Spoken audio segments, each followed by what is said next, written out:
All right, thanks for letting me talk to you guys tonight about this. What I wanted to just take a chance, since annual town meeting obviously came up, and we did not get we didn't get the authority, the selectmen didn't get the authority to get the easements for the Main Street project. I wanted to take a minute to kind of re-go through, explain the project, debunk some of the issues that are out there that aren't factual, and also just, again, see what the selectmen really want to do. We need to make the decision for the MPO, which is the Metropolitan Planning Organization. We're in the Boston region. That's who's granted us this money to do this project. So I basically need to come up with a decision tonight to be able to talk to them on Thursday. But I just want to take the time, just bear with me. I know a lot of it's stuff you guys already know, but there's people out there who don't. And it's also just a helpful process, I think, to go through, so that just as a reminder. So basically, I'm going through the frequently asked questions. What is the project? It's a roadway project. We're addressing infrastructure issues, pavement safety issues. The road is in failure. It has been for ages at this point. And this project is based on trying to repair these problems, make the street better. Obviously, everyone can tell the pavement's not good. And it's funded through a different system, as you'll see as we go on. So what are the infrastructure issues? We have poor subsurface. That makes the pavement bad.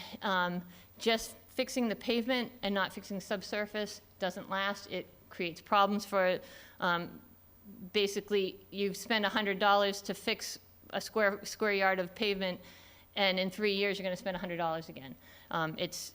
That doesn't work. What this project is proposing is a 20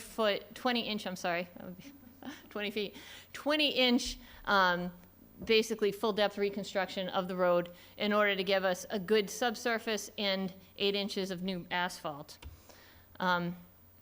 Another thing, obviously, you need good drainage in order to be able to have the subsurface stay healthy.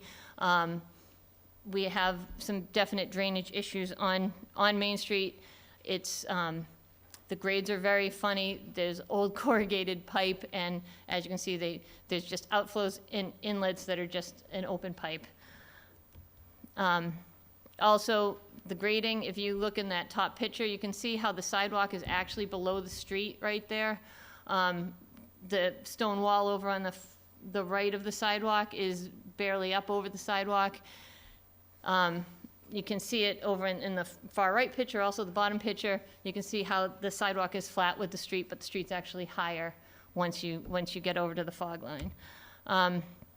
Intersections are safety issues that we're addressing. They're being narrowed, so they're easier to cross. There was a lot of input and feedback on that, on the intersections getting tighter up, especially down at Park Street. Sightline at Middle Road intersections being improved so that you can pull out if anyone's ever tried to pull out. It's very difficult to pull out there.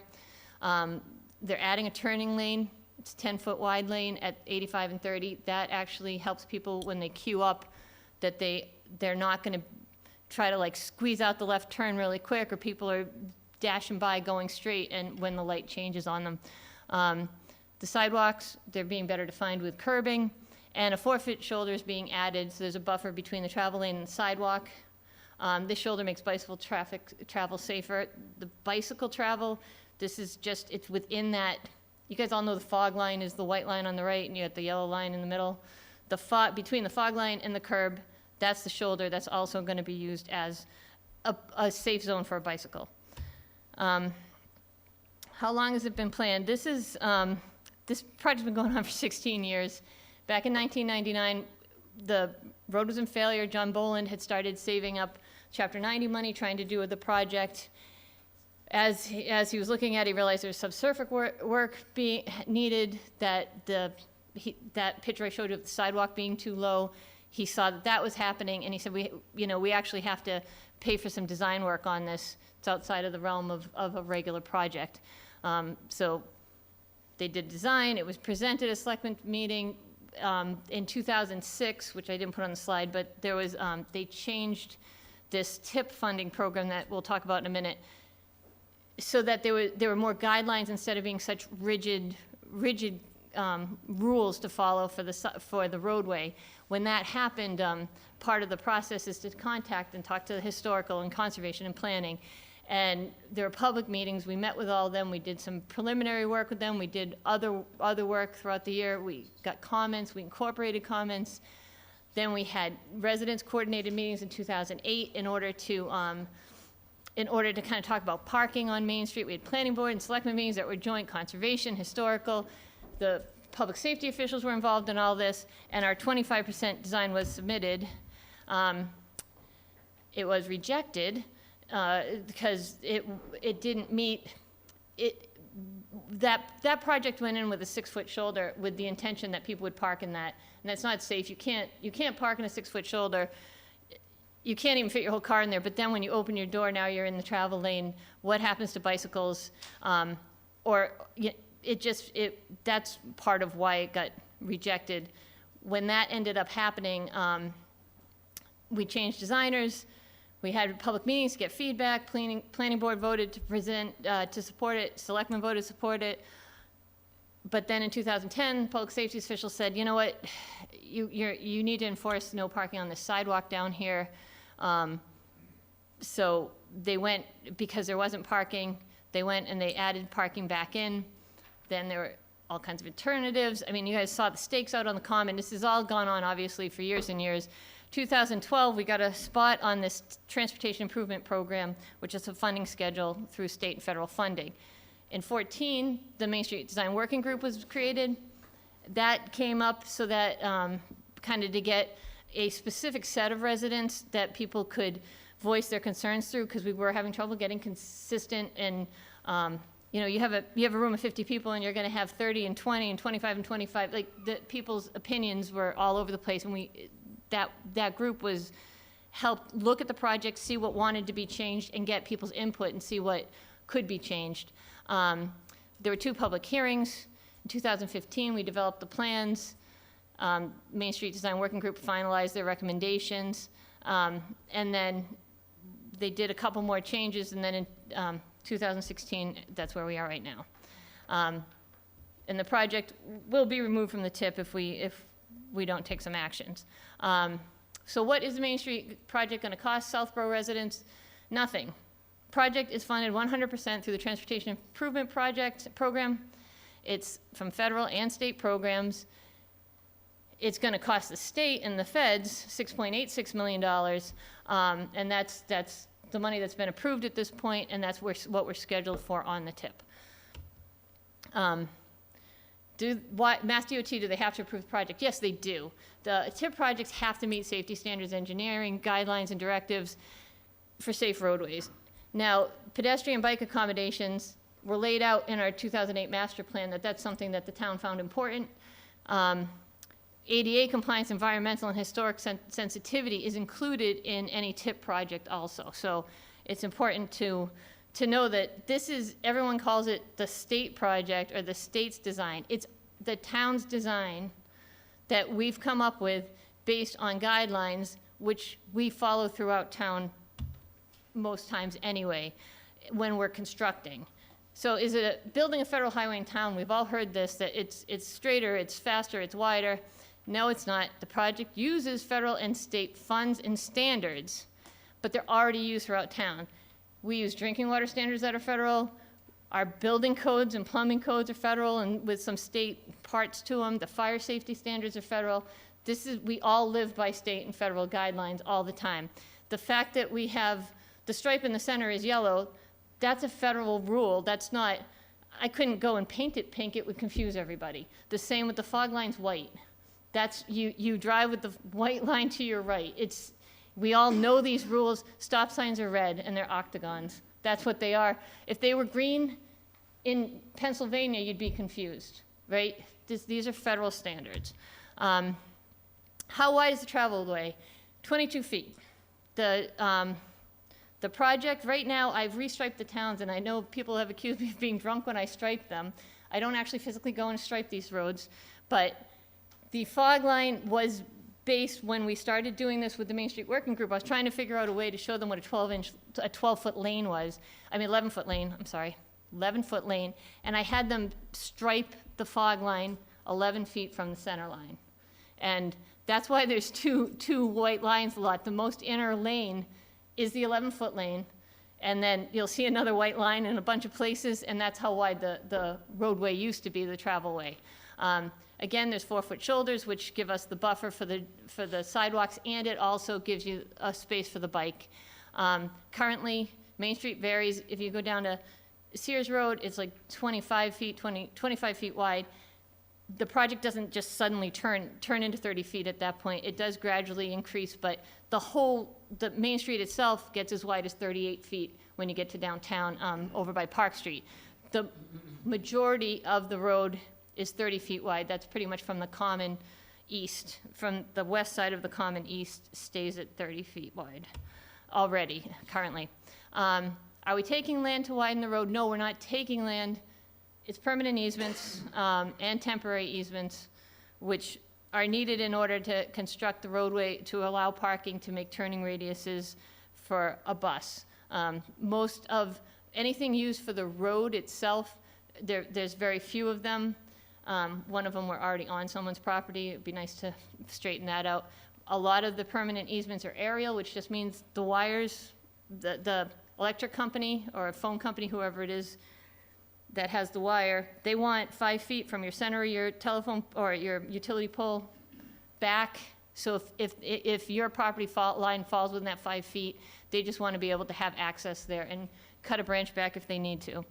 How will the project improve 85 and 30? Well, by putting in the 10-foot travel lane, we already, left turn lane on each approach, like I said, it moves people a little bit more through the intersection.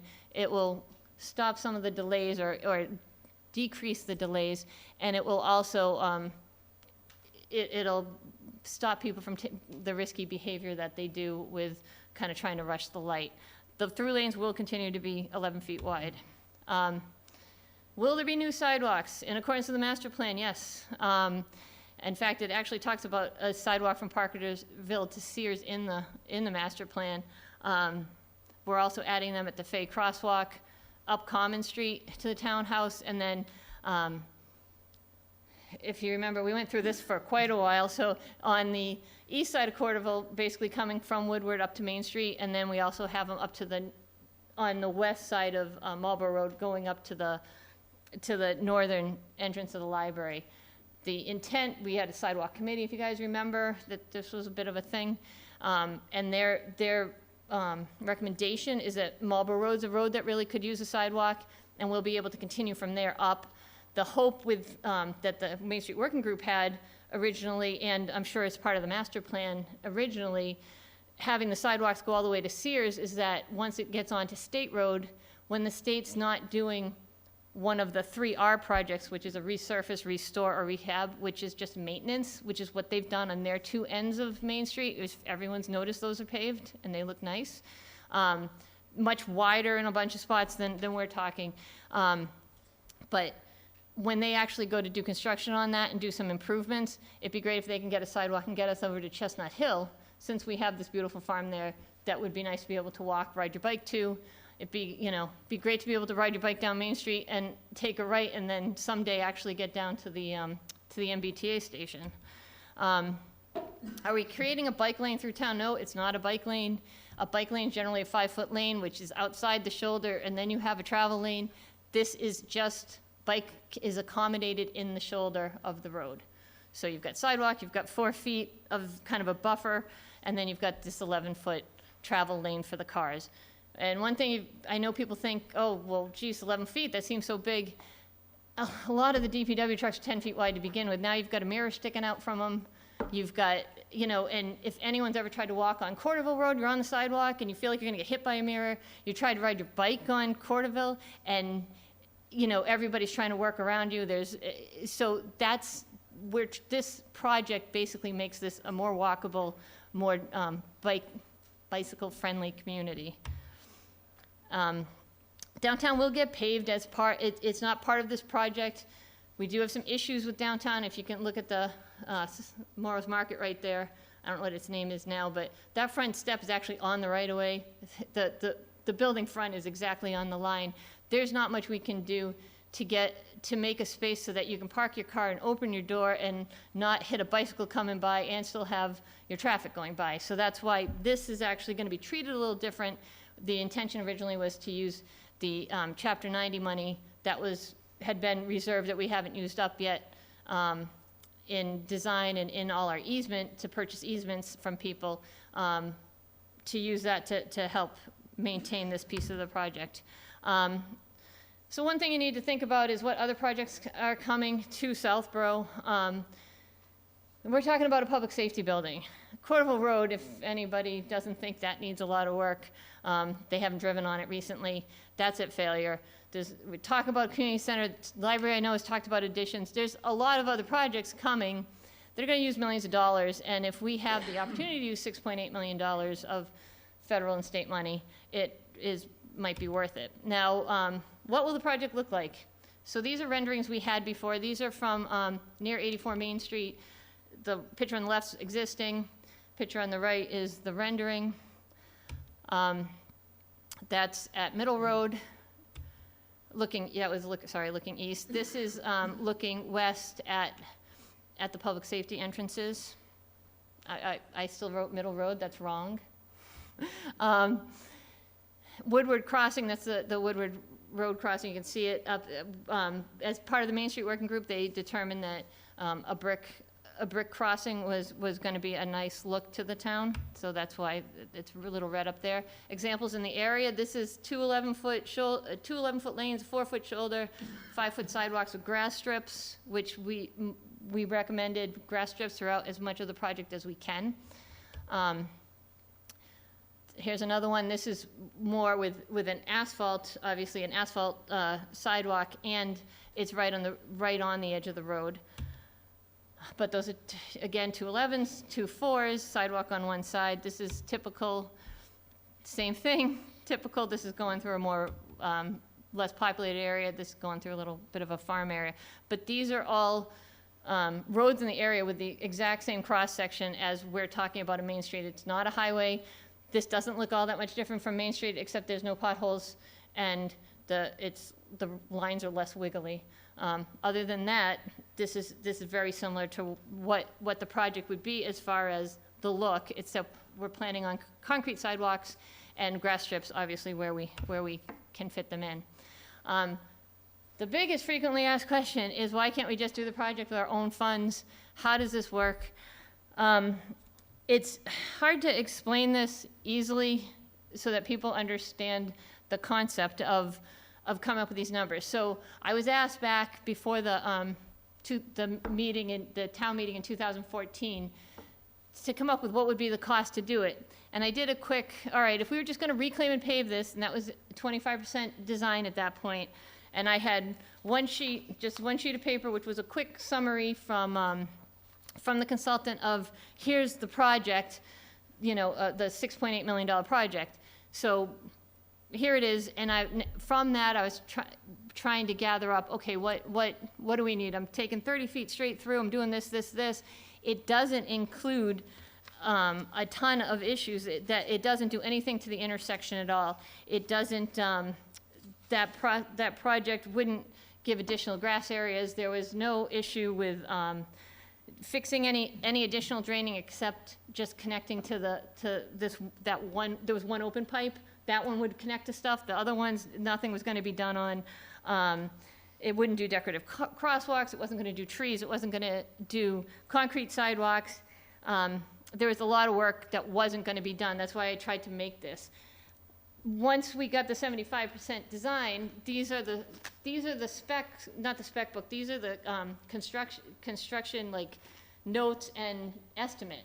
So it's 2 full books. So now at this point, I had our staff engineer go through that and said, all right, if we were just going to do a reclaim and pave and do minimal work as though we were treating another, now he had a little more. And I said, but we're going to have to do this one drainage. We're going to put in granite curbing. What's going to happen? And that's where he actually worked with real better numbers, better quantities. he actually went to, instead of our typical reclaim and pave, which if you've, God forbid, if you live on Henry Knox, I apologize because we took out your cable, but we reclaim 6 inches currently. And that's, because the road is so out of shape and because there are so many problems with it, once we had the 75% design, that's when they said, actually, we have to do full depth construction on this project. And when that happened, which is the 20 inches, this reclaim on the 2.2 million, if you look at that, so it used to be 0.92, went to 2.2. The 2.2 actually includes just 4 inches of asphalt, but it does reclaim at 12 inches. And instead of, it actually includes concrete sidewalks, so that should have an X on that, so that's a mistake. But on the other hand, I had someone else ask me, well, what if we did the project exactly as we could without any easements? And that's where you come up with the 5.3 million. So that is a full depth reconstruction. It doesn't do anything to the traffic lights. I mean, it'll get an updated traffic light, but it doesn't give you left turn lanes. It doesn't add a lot of sidewalks because you can't without some easements. So you can see that, but that's where the 5.3, and it originally on the selectmen's memo, you'll see it says 5. I changed it to 5.3 because there's project management's going to be involved, and there would have to be some sort of design that would still have to come up to change the project enough so that we could bid it without having any easements in it. Now, mind you, temporary easements, you can't really do anything in the project without a temporary easement, so I assumed that the request was without permanent easements, not just temporary easements. So we're talking $5 million of our own, and we don't quite get the same, we don't get the tree replacements to the same extent, but we wouldn't have a tree removal because we're not taking any easements. We wouldn't do, utility poles don't move, so that one that continuously gets hit at the corner of at 84 Main, that's going to continue to get hit. There's a big gas vault at Sears, that doesn't get moved. So like I said, there's a lot of work that wouldn't get done if we don't go this route. So just a couple of quick things, because the slideshow's over. Karen, could I just interrupt? Yes, please. Can you put that last slide back up there? I think so. I just want to make sure I understand. The difference between the 925,000 and the 2.25 million, as I understand it based upon what you said this evening, the 925,000 came about as an estimate that you did based upon your experience in doing roadway work in this town prior to receiving the 75% design plan, correct? Correct. And when you received the 75% design plan, you then found out, or it was, you then found out that we in fact needed to do a more subsurface replacement, 20 inches, and 8 inches of new asphalt, something which you had not calculated into the 925. Correct. And that's the difference. That's why the 925 went up to the 2.25, because you got additional information from the 75% plan that requires additional roadway work to the subsurface replacement. Yes and no. Okay, Just where's the no? clarify. Where's the no? So, because we got the 75% and I found that out, Yes. instead of going the full 20, we didn't do, that's not funded at full depth. That 2.25 is a 12-inch reclaim. So it's actually mixing 12 inches of the earth instead of 6. So the 2.25 does not reclaim the amount of roadway that would be reclaimed under the TIP project? The tip doesn't do any reclaiming. It's a full depth, so they pull out 20 inches and give you 12 and 8. So the right. 2.2 million is a 12-inch reclaim, and you really would end up removing material and adding just 4 inches of asphalt. So what you're telling us, and I'm sorry, just maybe I think I understand it, what you're telling us is to do this roadway the way that you do other roadways in town requires more subsurface work and would have a resulting cost of 2.25 million. Yes. Okay, sorry to interrupt. And again, it is just an estimate, so. I understand. Okay.